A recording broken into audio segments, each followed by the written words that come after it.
Hello students, 11th class biology में आप सभी का स्वागत है। पिछले वीडियो में हमने देखा कि लेसन 10 में कोशिका चक्र क्या होता है, ठीक है, वो किस प्रकार संपन्न होता है, उसके बारे में अध्ययन कर चुके थे। आज इस वीडियो में पढ़ेंगे कोशिका विभाजन के विभिन्न प्रकारों के बारे में। तो देखते हैं बेटा,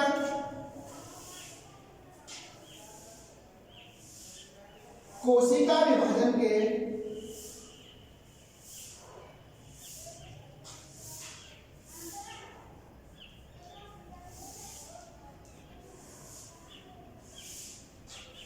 प्रकार।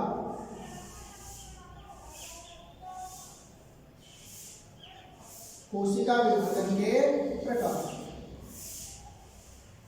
कल हमने कोशिका विभाजन की डेफिनेशन के बारे में देखा था कि किसी भी कोशिका के द्वारा अपने समान नई कोशिकाओं के निर्माण की जो प्रोसेस होती है, प्रक्रिया होती है, वही क्या कहलाती है?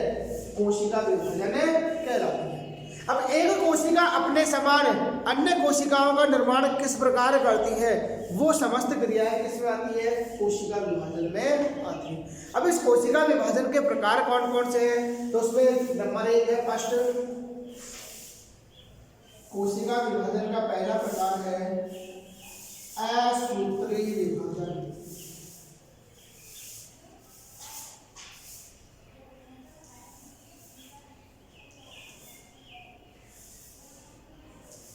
देखो नाम से स्पष्ट है बेटा, असूत्री अर्थात इस प्रकार के विभाजन में गुणसूत्रों का निर्माण नहीं होता है। ठीक है, तो बिना गुणसूत्र निर्माण के होने वाला जो विभाजन है वो कहलाता है असूत्री विभाजन। और इस प्रकार का विभाजन निम्न श्रेणी के पादप व जंतुओं में तथा प्रोकैरियोटिक जीव जैसे जीवाणु, नील हरित शैवाल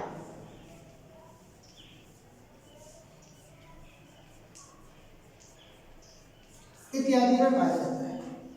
तो इस प्रकार का कोशिका विभाजन किसमें मिलता है बेटा? निम्न श्रेणी के पादप और जंतुओं में। इसके अतिरिक्त जो प्रोकैरियोटिक जीव है जैसे जीवाणु है, नील हरित शैवाल अर्थात साइनोबैक्टीरिया है, इन सभी में असूत्री विभाजन पाया जाता है। इस प्रकार के विभाजन में कोई भी कोशिका, जैसे कि हमारा कोई कोशिका है,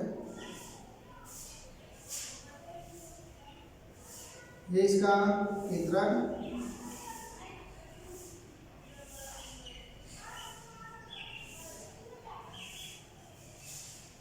ठीक है, या प्रोकैरियोट की बात करें तो वहां क्या हो जाएगा? अनुवंशिक पदार्थ।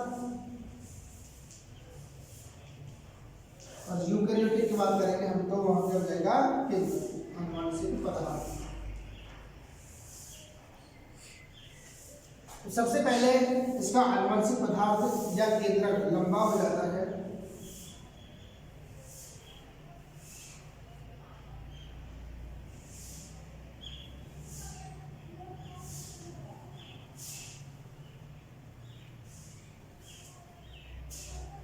ठीक है,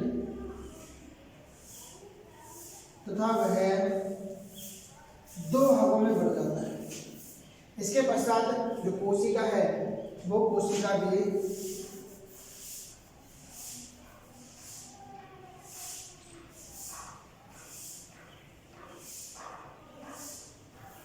2 बराबर भागों में बढ़ जाती है।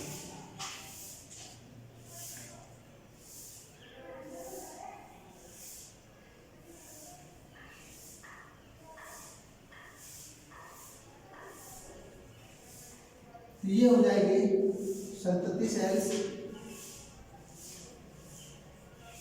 संतति कोशिकाएं।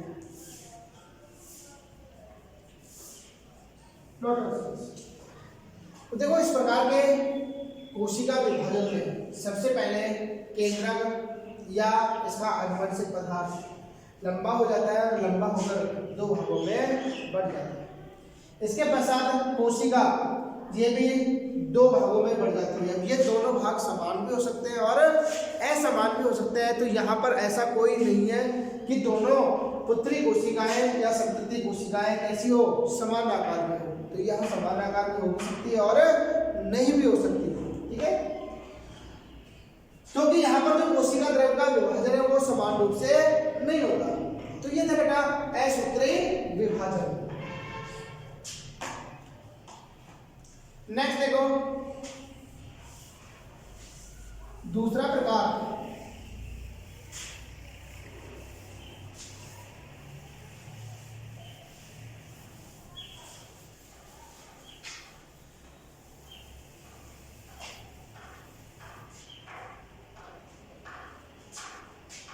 कोशिका विभाजन के प्रकारों में सेकेंड है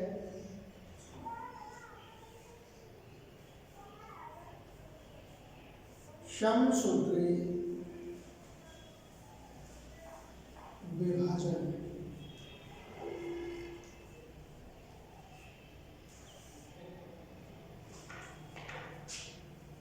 इसको बोलते हैं माइटोसिस।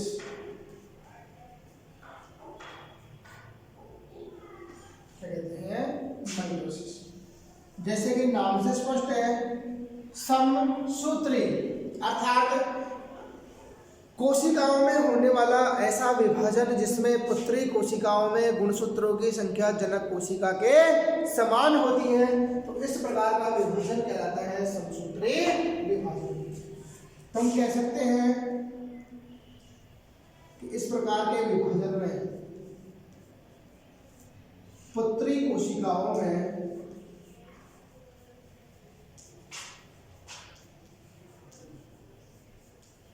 गुणसूत्रों की संख्या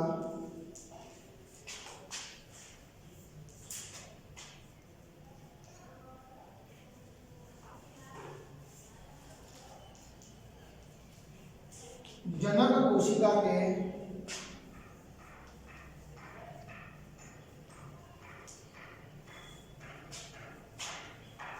समान होती है। तो ऐसा कोशिका विभाजन जिसमें पुत्री कोशिकाओं में गुणसूत्रों की संख्या जनक कोशिका के समान होती है उसे समसूत्री विभाजन कहते हैं। इस प्रकार के विभाजन की खोज की थी डब्ल्यू फ्लेमिंग ने। इसकी खोज किसने की बेटा? डब्ल्यू फ्लेमिंग ने।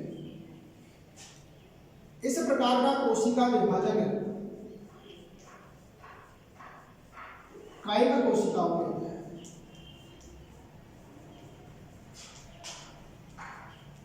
किसमें होता है? कायिक कोशिकाओं में संपन्न होता है।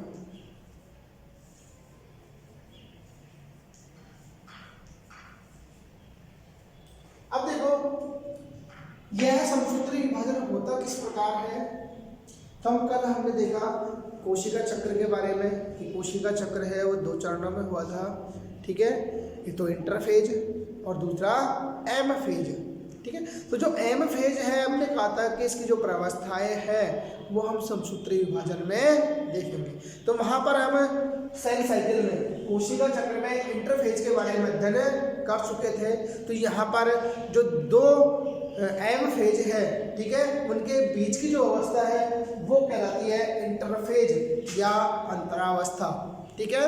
और उस अंतरावस्था के बारे में डिटेल अध्ययन हम कल कर चुके थे सेल साइकिल के अंतर्गत। तो आज यहाँ देखते हैं कि जो समसूत्री विभाजन है इसको मोटे तौर पर दो भागों में बांट दिया।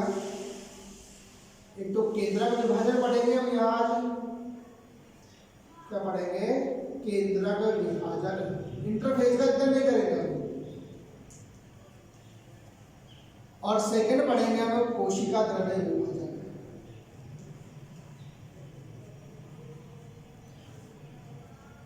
कोशिका द्रव्य विभाजन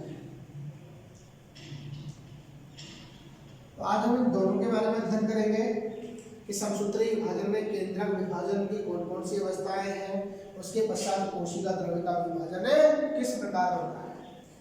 तो सबसे पहले हम देखते हैं कि समसूत्री विभाजन में केंद्रक का विभाजन किस प्रकार होता है। तो हम कल बता चुके थे कि यहाँ पर केंद्रक का विभाजन 4 अवस्थाओं में होता है, प्रोफेज, मेटाफेज, एनाफेज और टीलोफेज। किस प्रकार होता है वो देखते हैं।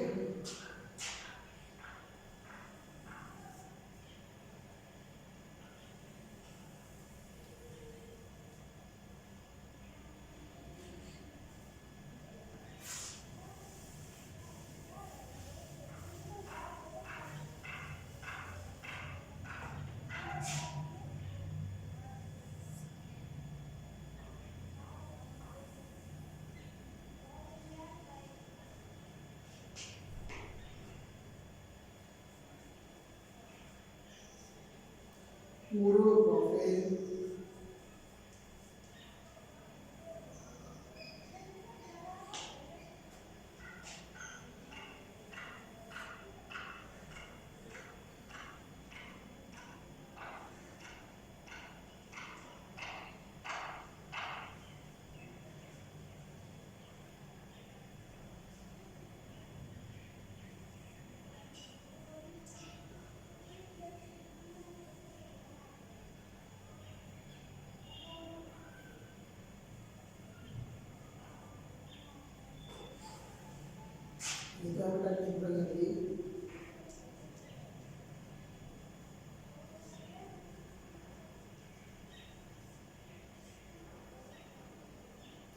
केंद्रिका,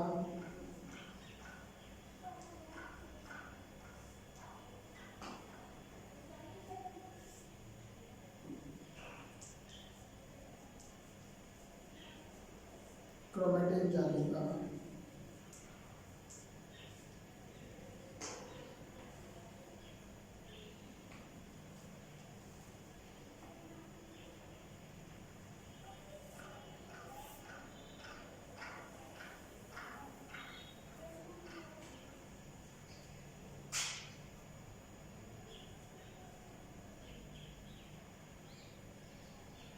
यह लेट प्रोफेज,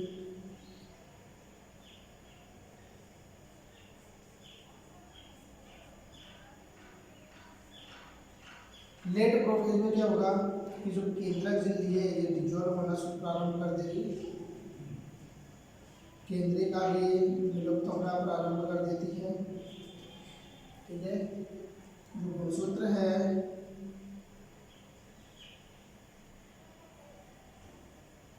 वो 2 अर्ध गुणसूत्रों का बना हुआ दिखाई देता है।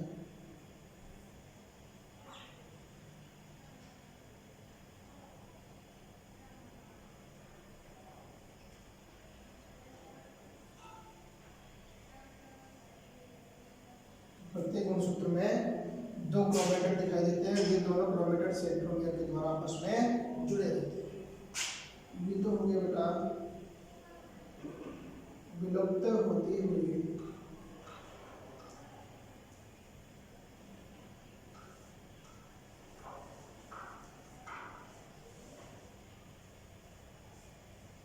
केंद्रक झिल्ली।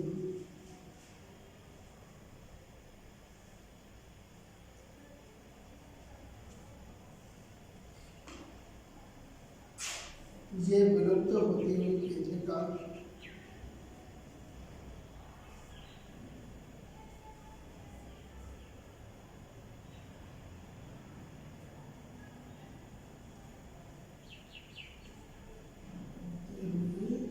केंद्रिका, यह है गुणसूत्र।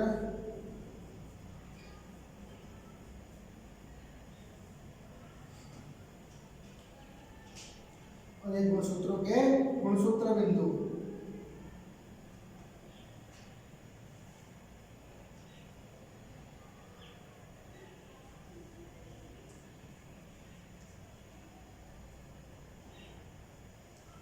गुणसूत्र बिंदु या सेंट्रोमियर।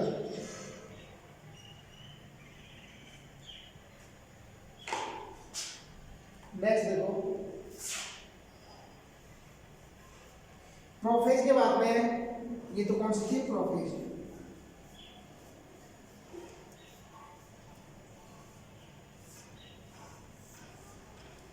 प्रोफेज या पूर्वावस्था थी, तो सेकंड है मेटाफेज या मध्यावस्था।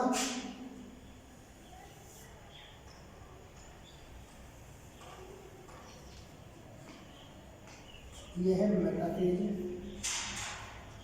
या मध्यावस्था।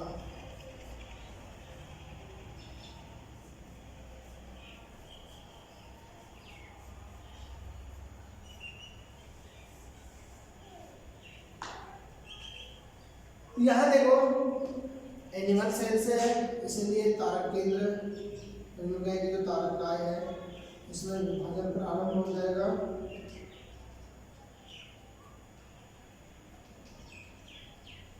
ठीक है, और जो तारक केंद्र बने, ये तारक केंद्र अपने अपने ध्रुवों की ओर गति करना प्रारंभ कर देते हैं। तो ये हो गया बेटा तारक केंद्र,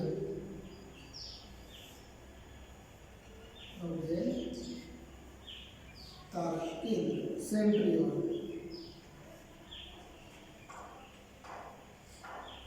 तो इस प्रावस्था में जो दोनों तारक केंद्र हैं वो अपने अपने ध्रुवों पर पहुंच जाते हैं।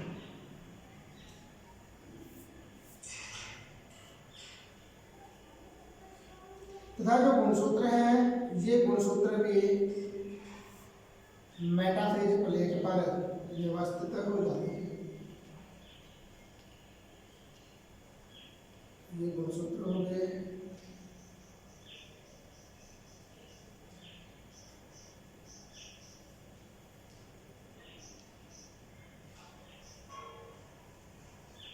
इन गुणसूत्रों को काम व्यवस्थित कर दिया मेटाफेज प्लेट।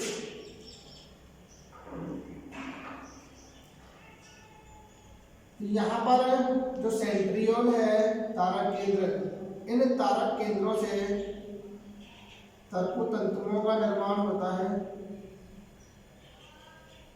और ये तंतु गुणसूत्र बिंदु से जुड़े रहते हैं।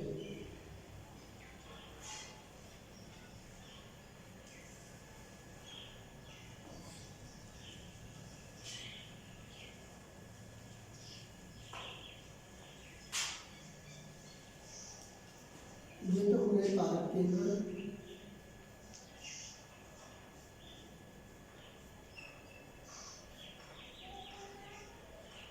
तंतु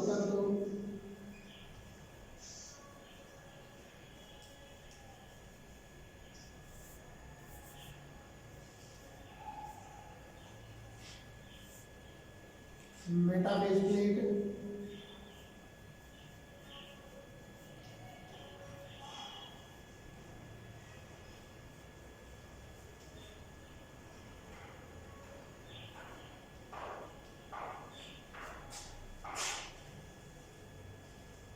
ये गुणसूत्र,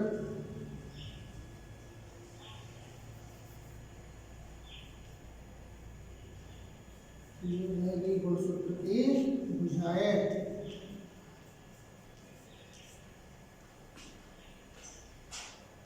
ये गुणसूत्र बिंदु,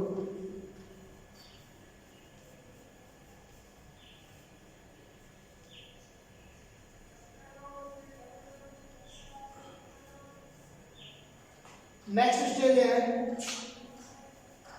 तीसरी प्रावस्था।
यहाँ हो रहा है बेटा तर्क तंतुओं में संकुचन,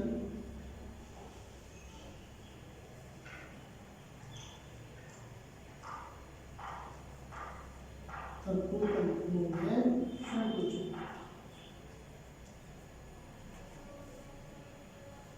इसका अंतरावसूत्रीय तंतु बनेंगे जिसके फलस्वरूप क्या होगा, गुणसूत्रीय प्रतिकर्षण होगा।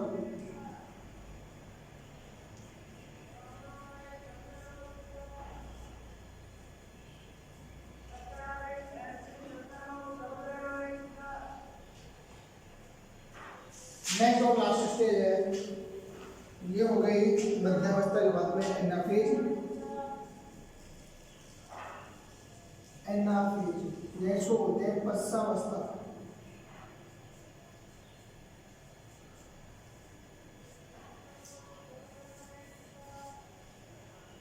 और लास्ट है टीलोफेज।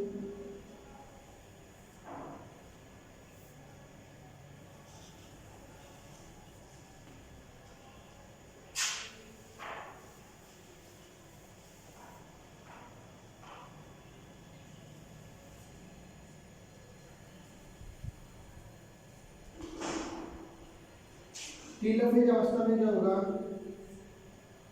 जो गुणसूत्र है वो अपने अपने ध्रुवों पर पहुंच जाएंगे, केंद्र झिल्ली केंद्रिका वगैरह प्रकट हो जाएंगी।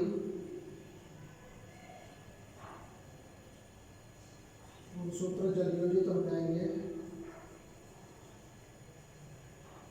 और क्रोमेटिन जालिका के रूप में दिखाई देंगे। तो यह है टीलोफेज।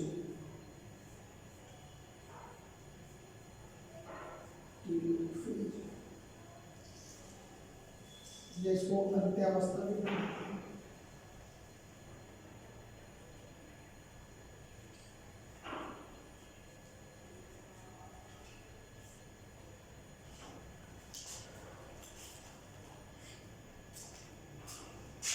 ये दोनों है बेटा पुत्री केंद्र, डॉटर न्यूक्लियस।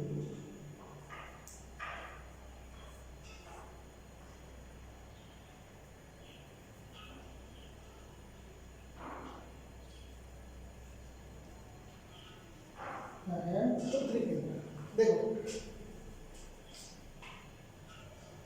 यह है समसूत्रीय विभाजन। तो समसूत्रीय विभाजन की जो केंद्रक विभाजन की व्यवस्था है उसमें नंबर 1 है प्रोफेज।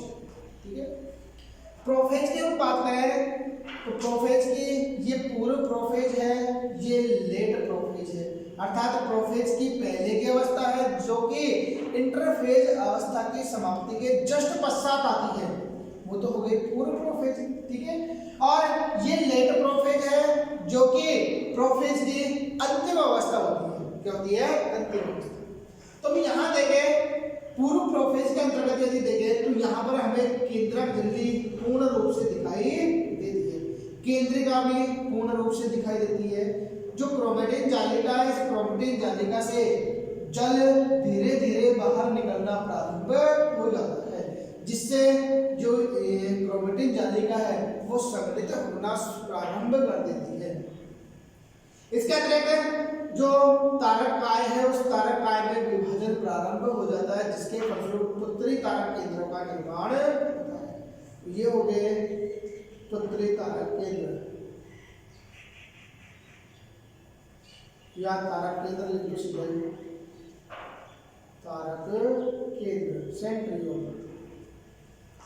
लेकिन जैसे हम यदि बात करें लेट प्रोफेज की, तो लेट प्रोफेज में हम देख रहे हैं कि जो केंद्रक झिल्ली यहाँ पूरी तरह उपस्थित थी वो अब धीरे धीरे डिजोल्व होना प्रारंभ हो जाती है।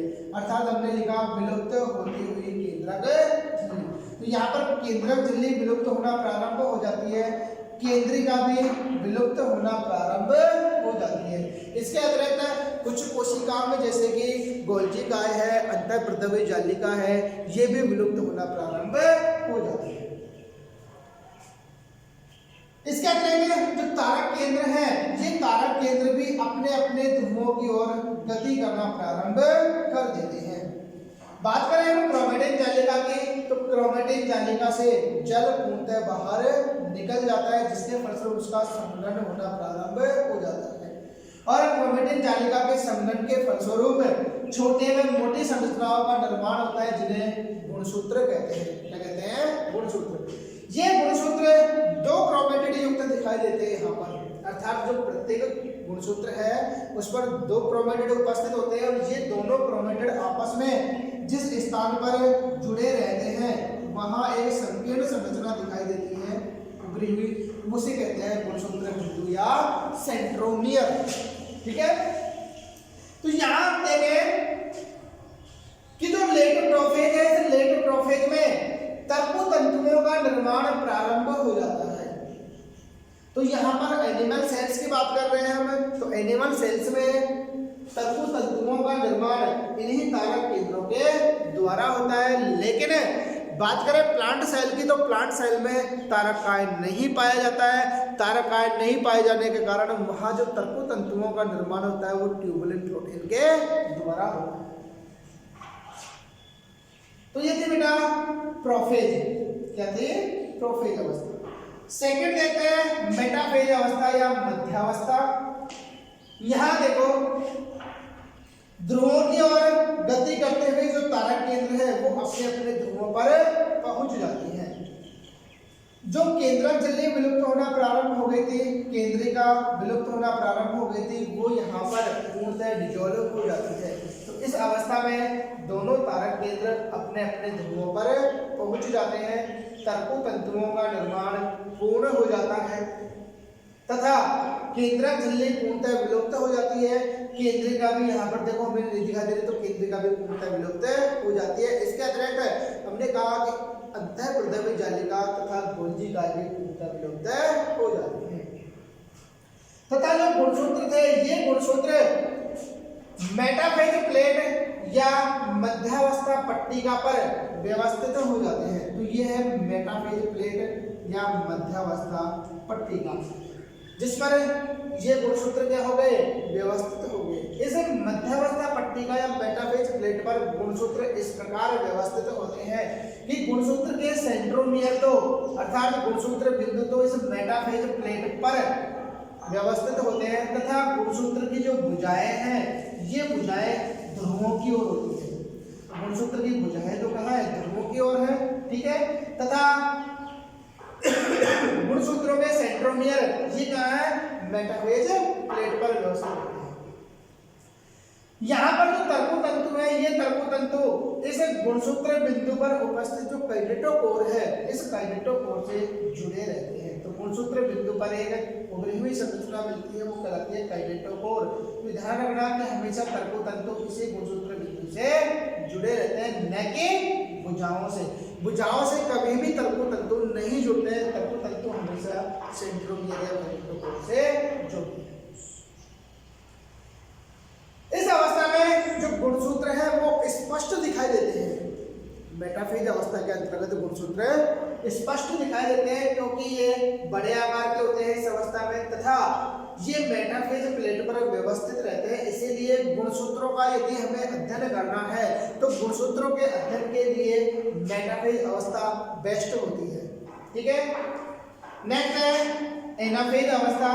इस अवस्था में क्या होगा कि जो सेंट्रोमियर पर गुणसूत्र व्यवस्थित थे, ठीक है, जो मेटाफेज प्लेट पर गुणसूत्र व्यवस्थित थे, इन गुणसूत्रों के सेंट्रोमियर में अर्थात गुणसूत्र बिंदु में इस तरह विभाजन होता है इस तरह विभाजन, जिसके फलस्वरूप अर्ध गुणसूत्रों का निर्माण होता है। ठीक है, तो यहाँ पर सेंट्रोमियर में विभाजन हो जाता है। सेंट्रोमियर में विभाजन के साथ साथ जो तर्कु तंतु है इन तर्कु तंतुओं में संकुचन प्रारंभ हो जाता है, जिसके फलस्वरूप ये जो अर्ध गुणसूत्र हैं ये अपने अपने ध्रुवों की ओर खिंचते हुए चले जाते हैं।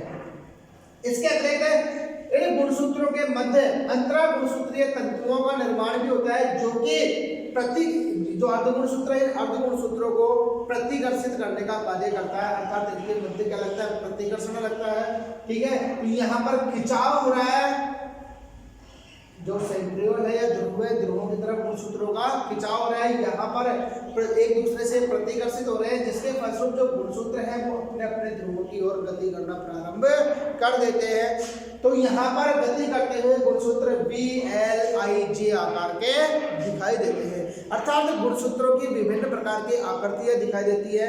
तो यहाँ पर हम कह सकते हैं कि यदि हम गुणसूत्रों की आकृति का अध्ययन करें तो गुणसूत्रों की आकृति के अध्ययन के लिए एनाफेज अवस्था बेस्ट होती है। ठीक है, तो यहाँ पर जो गुणसूत्र है, गुणसूत्रों की गतियां एनाफेजिक गति कहलाती है। जो विभिन्न आकार की गति करते हैं गुणसूत्र दिखाई देते हैं, तो इनकी जो गतियां हैं वो गतियां कहलाती है एनाफेजिक मूवमेंट या एनाफेजिक गति कहलाती है, जो कि इस एनाफेज या पश्चावस्था के दौरान संपन्न होती है। नेक्स्ट और लास्ट अवस्था है इसमें केंद्रक विभाजन की टेलोफेज या अंत्यावस्था। ठीक है, तो इस अवस्था में ध्रुवों की ओर गति करते हुए जो अर्धगुणसूत्र हैं वो अपने अपने ध्रुवों पर पहुंच जाते हैं। इसके अतिरिक्त जो केंद्रक झिल्ली और केंद्रिका यहाँ पर विलुप्त हो गई थी, ठीक है, वो इस टेलोफेज अवस्था में केंद्रक झिल्ली और जो केंद्रिका है ये पुनः प्रकट हो जाती है। तो ये तो हो गई बेटा केंद्रक झिल्ली, केंद्रक झिल्ली, ये केंद्रिका,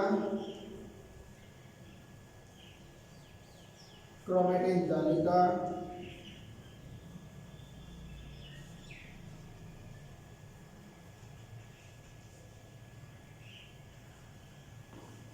तो यहां पर देखो केंद्रक झिल्ली पुनः प्रकट हो गई, केंद्रिका पुनः प्रकट हो गई। जो गुणसूत्र थे ये गुणसूत्र यहाँ पर पुनः जलयोजित हो जाते हैं, जिसके फलस्वरूप से जालनुमा संरचना का निर्माण कर लेते हैं, उसी को क्रोमैटिन जालिका।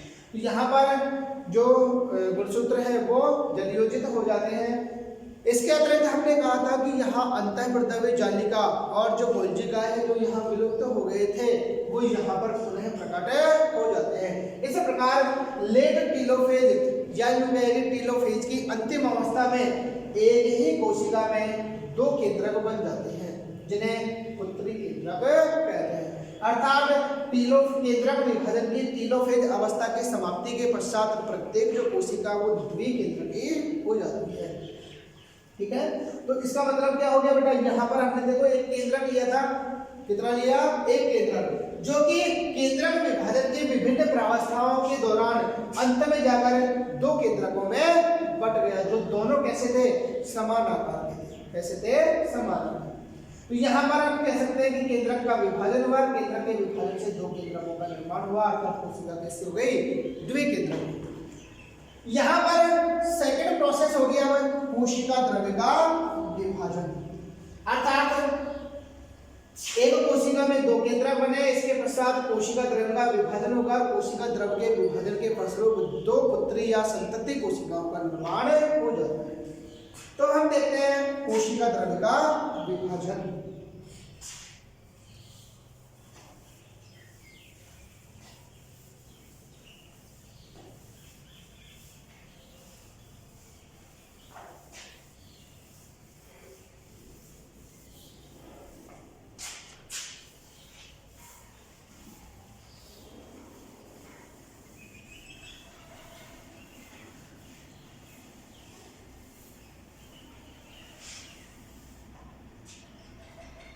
देखो कोशिका द्रव्य का विभाजन है वो पादप कोशिका, पिछले वीडियो में हम बात कर चुके थे कि पादप कोशिका और जंतु कोशिका, उन दोनों कोशिकाओं में केंद्रक का विभाजन अलग अलग प्रकार से होता है।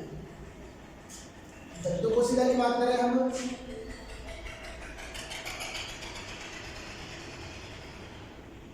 तो जंतु कोशिका में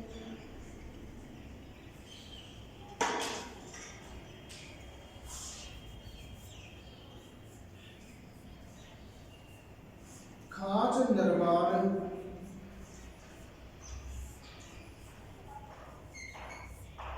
विधि द्वारा, तो कोशिका द्रव्य का जो विभाजन होगा उसमें पहला है खांच निर्माण विधि द्वारा। हम इसी कोशिका को ले लेते हैं एनिमल सेल्स को,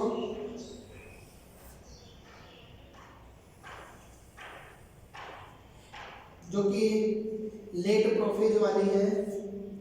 तो लेट प्रोफेज के फलस्वरूप, सॉरी लेट टेलोफेज के फलस्वरूप जो एक कोशिका, इस एक कोशिका में दो पुत्री केंद्रक बन जाता है। ये दोनों है डॉटर न्यूक्लियाई अर्थात पुत्री केंद्रक।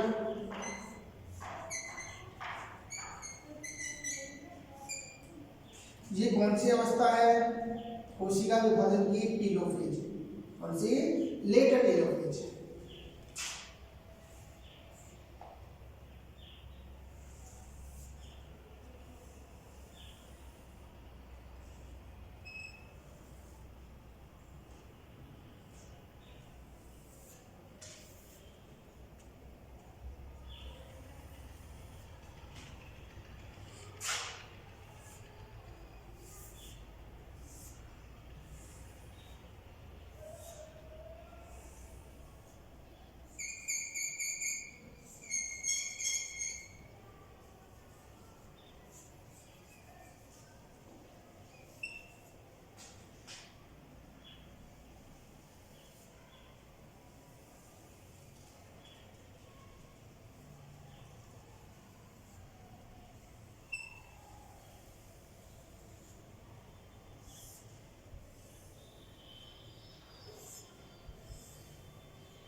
ये दोनों है डॉटर न्यूक्लियाई।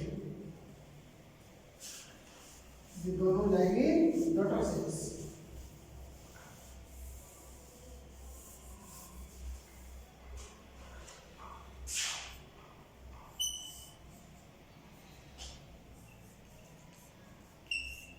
पुत्री या संतति कोशिकाएं।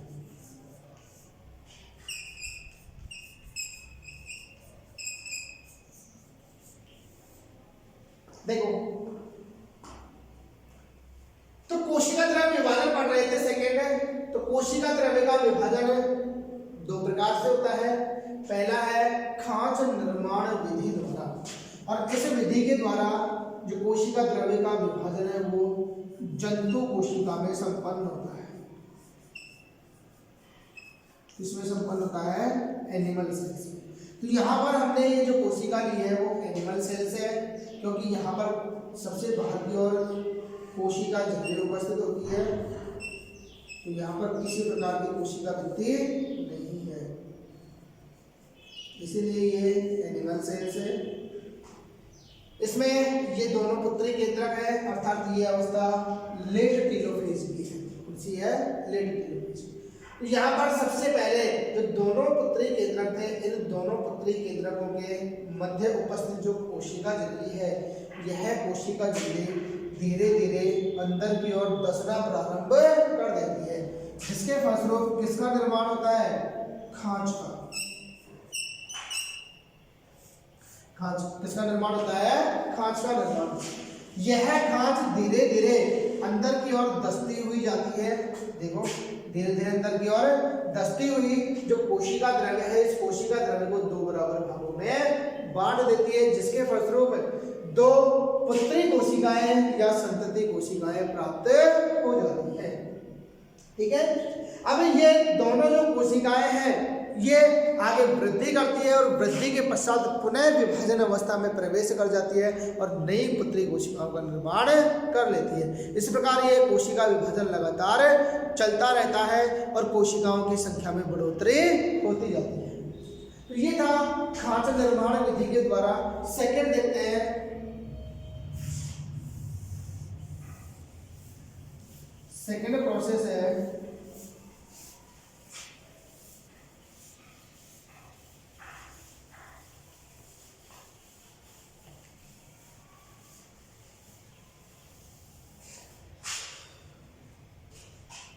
कोशिका द्रव्य विभाजन में। सेकेंड कोशिका प्लेट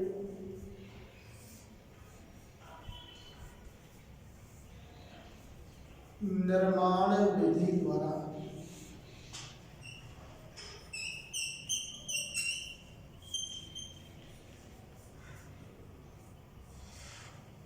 सेकेंड है कोशिका प्लेट निर्माण विधि द्वारा।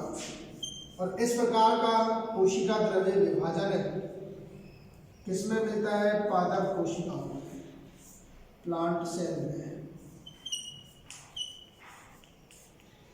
इस प्रकार का कोशिका द्रव्य विभाजन किसमें पाया जाता है?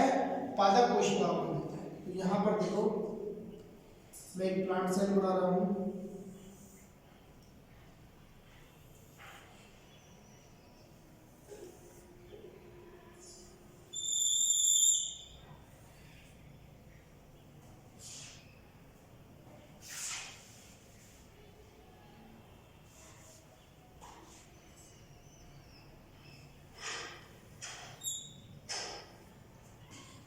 तो इसमें सबसे बाहर की ओर हो गई कोशिका भित्ति,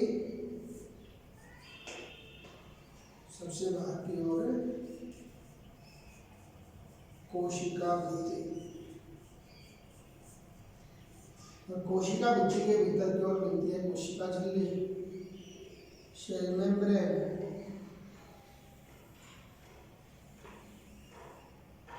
तो कोशिका भित्ति की उपस्थिति पादप कोशिका को दर्शाती है, अर्थात कोशिका भित्ति का पाया जाना पादप कोशिका का विशिष्ट लक्षण होता है।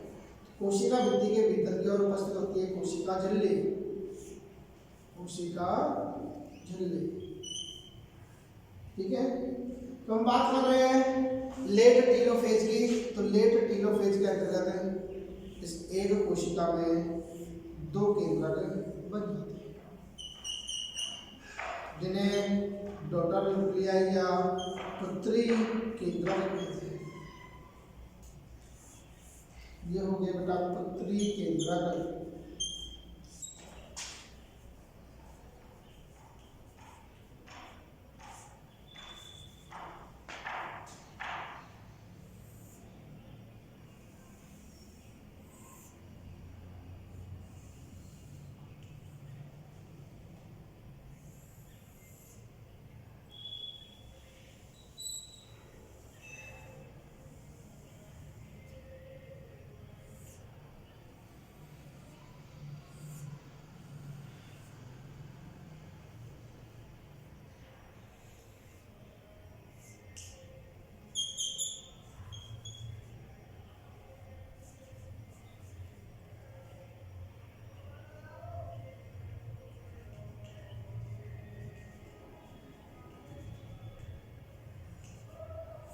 यह है कोशिका प्लेट,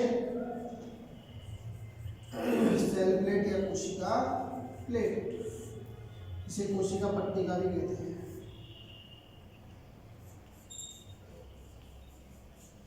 कोशिका पट्टिका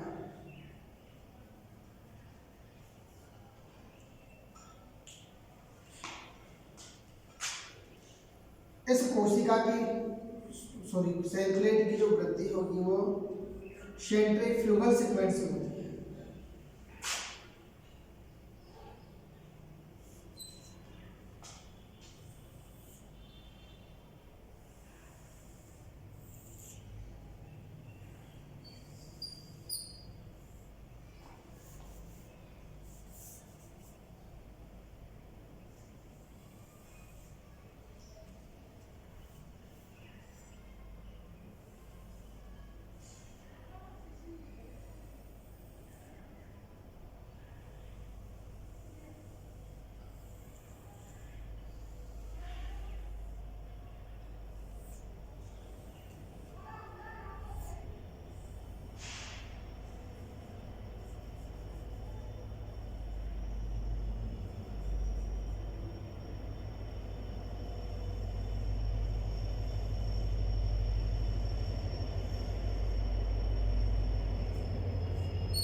ये दोनों हो गई पुत्री कोशिकाएं या संतति कोशिकाएं।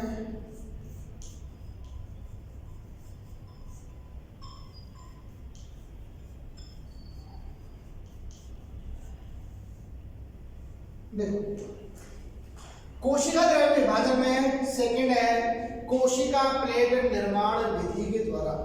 इस विधि के द्वारा कोशिका द्रव्य का विभाजन है किसमें होता है बेटा? पादप कोशिकाओं में संपन्न होता है। इसमें देखो यह टेलोफेज अवस्था जिसमें एक ही पादप कोशिका में दो पुत्री केंद्रकों का निर्माण हो जाता है। तो सबसे पहले जब कोशिका द्रव्य का विभाजन होता है उस समय इन दोनों पुत्री केंद्रकों के मध्य कोशिकाएं है, अंतः पृथ्वी जालिका है तथा तर्कु तंतुओं के टुकड़े इन दोनों केंद्रकों के मध्य आकर व्यवस्थित हो जाते हैं, जिसे कहते हैं फ्रेगमोप्लास्ट। और जो फ्रेगमोप्लास्ट है वो आगे चलकर कोशिका पट्टिका या सेल प्लेट है यानी कोशिका प्लेट का रूप धारण कर लेता है।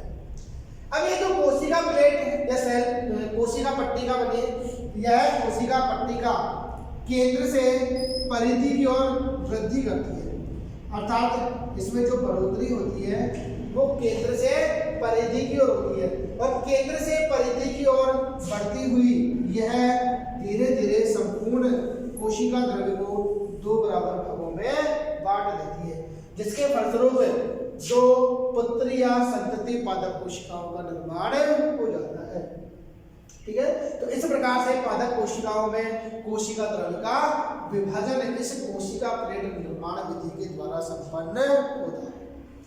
ये था बेटा समसूत्री विभाजन, जिसमें हम केंद्रक विभाजन की प्रवस्थाएं पढ़ चुके और कोशिका द्रव्य विभाजन किस प्रकार से होता है वो हम अब देख चुके। अब हम बात करते हैं कि समसूत्री विभाजन का क्या महत्व है। ठीक है, तो समसूत्री विभाजन के महत्व में हम देखते हैं कि यह एक ऐसा विभाजन होता है जिसमें पुत्री कोशिकाओं में गुणसूत्रों की संख्या जनक कोशिका के समान होती है, अर्थात यह कोशिका में गुणसूत्रों की संख्या को समान बनाए रखता है। ठीक है, इसके अतिरिक्त हमने देखा कि समसूत्री विभाजन कई कोशिकाओं में होता है। किसमें संपन्न होता है बेटा? कई कोशिकाओं में। इसलिए यह विभाजन शरीर की जो वृद्धि है उसमें सहायक होता है। इसके अतिरिक्त जब कोशिकाएं क्षतिग्रस्त हो जाती है, ठीक है, यह यूं कहें कि कहीं भी डैमेज हो जाता है पार्ट बॉडी के पार्ट में, तो वहां पर जो समसूत्री विभाजन की क्रिया होती है और समसूत्री विभाजन के द्वारा जो क्षतिग्रस्त भाग है उसकी पूर्ति हो जाती है। या हम यूं कहें कि घावों का भरना भी क्या है? समसूत्री विभाजन के द्वारा होता है, अर्थात कोई भी घाव हो जाता है तो वहाँ की कोशिकाएं समसूत्री विभाजन करती है और समसूत्री विभाजन के द्वारा वो घाव तुरंत ही भर जाता है। ठीक है, तो यहाँ पर घावों के भरने में, ठीक है, कोशिकाएं कौन सा विभाजन करेंगे? समसूत्री विभाजन करती है।